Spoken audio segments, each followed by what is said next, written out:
입구에 위치한 모카의 사무실. 여느 날과 같이 분주한 하루를 보내는 도중 블랙박스가 왔어요. 블랙박스. 오늘은 선물이 하나 배달되어 기분이 매우 좋아 보인다. 자, 여기 뭐가 들어있냐면 CC마이라고 하는 제품 다 아시죠? CC마이 몰라요? 네. 샤오미 블랙박스라고 해서 되게 유명한 건데 아, 샤오미 블랙박스는 알아요. 샤오미 블랙박스인데 그게 새롭게 나왔다 그래서 저희한테 무슨 협찬처럼 이렇게 보내주셨어요. 그래서 2개를 보내주신다고 해서 고맙게 쓰겠습니다. 이런 물건을 받을 때면 이제야 나도 좀 유명해졌다는 생각에 한용이는 매우 뿌듯하다. 동영상 카메라로 앞뒤를 찍을 수 있다는 표시 같죠? 자동차? 왜 자동차? 145도 스마트폰에 연결돼 이런 의미로 써있는 것 같아요.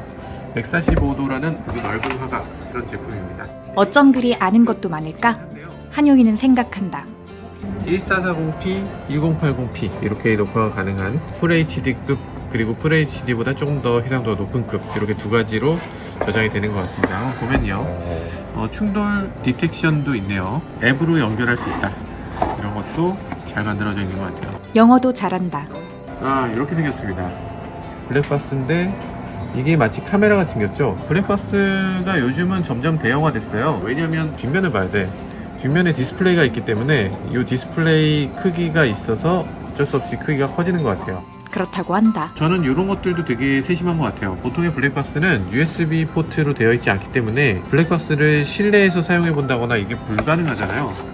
꼭 자동차에 꼭 그 자리에만 접속해야 되는데 그게 아니라 이 USB 선을 이용해서 사용할 수 있다. 이런 것도 저는 세심하다고 봐요. 틴팅한 위에다가 블랙박스를 붙이면 틴팅한 게 손상되겠죠. 그러니까 그렇게 하지 말고 요걸 붙인 다음에 여기다가 블랙박스의 접착면을 붙여라 라는 거예요. 그러면 앞유리에 손상 없이 블랙박스를 나중에 떼낼 때도 그냥 떼낼 수 있다 라는 거죠. 똑똑하죠. 제품의 섬세한 배려에 한용이는 매우 감사하다. 이런 게 없는 게 너무 이상해요. 내장 배터리가 있네요. 응?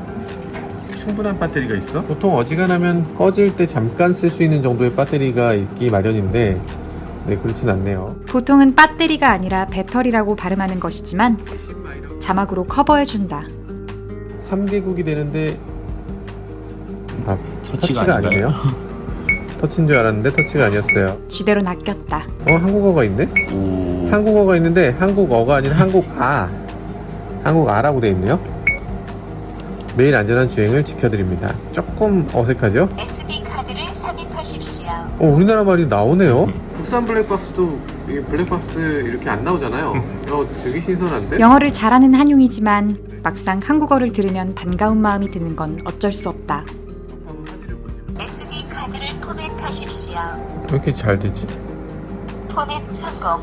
비상 비디오 녹화 시작. 비상 비디오 녹화. 사고가 났을 때 사고가 나면 자동차의 전원이 셧다운 될 거잖아요. 전원이 공급이 안 될 텐데 그러면 그때부터 블랙박스가 작동 안 되는 게 대부분입니다. 근데 얘는 이 안에 배터리가 있기 때문에 그런 것들이 충분히 녹화가 되는 것 같고요. 또 하나, 보통 우리나라 블랙박스 중에서 정말 아쉬운 건 뭐냐면 블랙박스 대부분이 이 윗부분을 이렇게 돌려서 조이게끔 돼 있어요. 이 각도를 조절할 수 있도록. 조절할 수 있는 게 나쁜 건 아닌데 근데 이렇게 조절할 수 있으면 차가 충격을 받는 순간 이게 이렇게 올라가 버립니다. 충돌이 시작되는 딱 그 장면 이후는 안 찍히거나 아니면 평소에 주행할 때 항상 하늘을 보면서 주행하는 경우가 많이 있어요. 블랙박스가 눈에 잘 안 보이는 위치에 있으니까. 그래서 이런 식으로 아예 그냥 고정되도록 만드는 게 제일 좋은 방식인 것 같고요. 그리고 거기에 하나 더. 블랙박스 녹화 얘기를 하는 도중 그의 얼굴에 먹구름이 낀다. 아직도 그 일을 생각하면 너무나 아찔하다.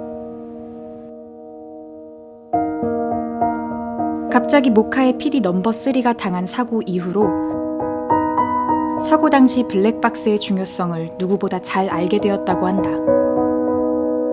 그 사고로 현재 PD 넘버 3의 자리는 화실 다녀오는 거예요? 네. 이래야죠. 뭐 하시는 거예요? 그랬다고 한다. 자기가 녹화된 장면이나 이런 것들을 이 와이파이로 스마트폰에 이 내용을 다운로드 받거나 아니면 이걸 이용해서 또 유튜브에 업로드하거나 뭐 이런 것들도 하기 쉽도록 그렇게 만들어진 것도 특이합니다. 빨간색도 있고 아마 이건 검정색이겠지 싶은데 여러 가지 색깔이 있다고 하니까 한번 사용해 볼 만한 것 같습니다. 한번 살펴보도록 하죠.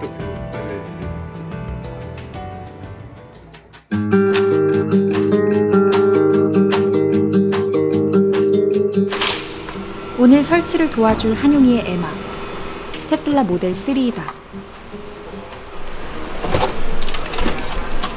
테슬라는 원래 블랙박스 역할을 하는 대시캠 기능이 있죠. 그런데 사실 해상도가 그렇게 좋지도 않아요. 그래서 오늘은 특별히 이런 블랙박스를 한번 장착해 보도록 하겠습니다. 이걸 먼저 붙이고 그 위에다가 블랙박스를 붙이는 거죠. 처음 하는 사람도 쉽게 설치할 수 있어 굳이 설명이 필요 없지만 그의 말은 멈출 줄을 모른다. 직업병이다. 아니, 그냥 병이다. 원래는 여기다 다 숨겨야 돼요. 이렇게 다 숨겨야 되고, 지금 저희는 임시로 한번 테스트 해보는 거니까 이런 식으로 한번 간단하게 이렇게 붙여놓고 테스트를 해보겠습니다. 라고 말했지만 사실 그냥 귀찮아서 그런 것 같다. 조금 더 센터에 맞도록 이렇게 조절해줘도 되겠죠. 좌우로도 조절할 수가 있고요, 위아래로도 조절할 수가 있어요. 너무 아래쪽을 향하지 않도록 그렇게 조절해 주시는 게 필요한 것 같아요. 뒤쪽에도 최대한 많은 화각을 확보할 수 있도록 조금 높은 위치에 신경을 많이 쓰셔서 작업을 하셔야 돼요. 이것은 정지 화면이 아니다. 후면도 누구나 손쉽게 설치할 수 있는 것 같다. 이게 잘 보면 홈이 있으니까 같은 홈끼리 이렇게 딱 연결하면 딱 펴져요. 이렇게 이 차의 모든 준비는 끝났다. 나 좀 지린다라고 생각하고 우선 퇴근을 하기로 한다.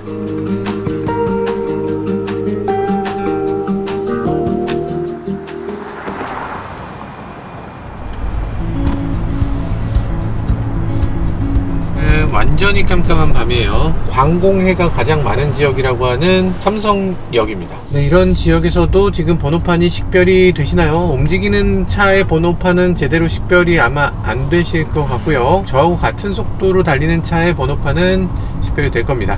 약간 하늘을 많이 찍도록 하면 이런 문제가 있을 수 있어요. 화각은 앞쪽이 145도, 그러니까 나쁘지 않죠. 열심히 일하고 밤에 퇴근을 하는 한용이지만 그의 리뷰는 잠시라도 멈추지 않는다.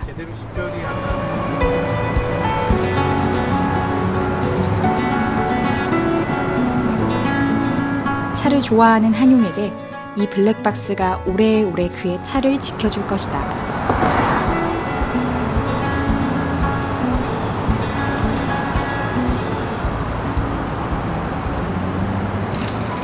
사실 이게 지금 블랙박스를 차에 장착을 하게 돼야 되잖아요.